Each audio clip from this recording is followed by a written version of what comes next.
2 Kings 5:18c. B'hishtachavati bet Rimon yislach Hashem la'avdecha b'davar hazeh. And you'll notice I skipped the kativ, and these two kophs are a little unusual. That's the computer's way of saying that there's no kare. So we only have kativ but no kare, and the BHS mentions omitting it. So I just read what was read, not what was written here.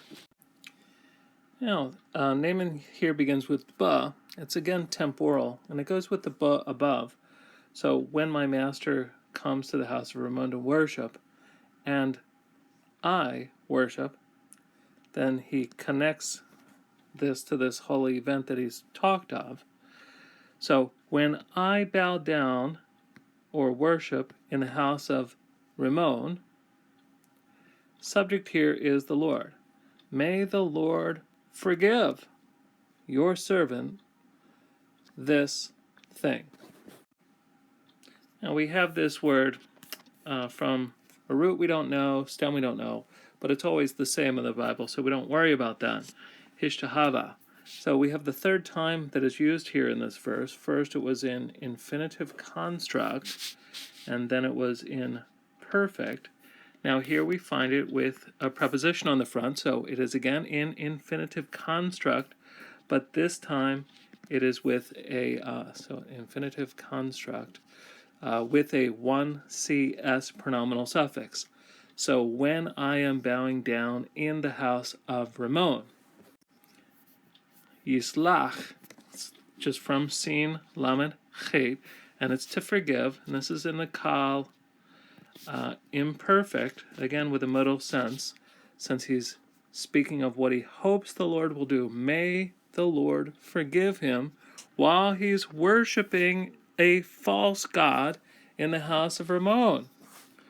So that's now here what we have. The whole point is this very longish speech, and in the middle we have a setup where he's talking about how he has to go with his master into the house of Ramon. His master's going to be leaning on him, and he will have to bow down in the house of Ramon.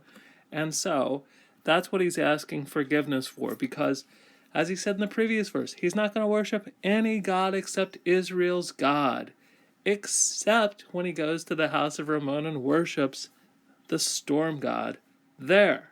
So he's hoping that he'll get some forgiveness. A very brief observation just to tie things up here.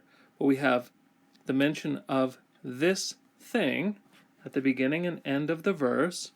We also have the repeated ba to connect the timing.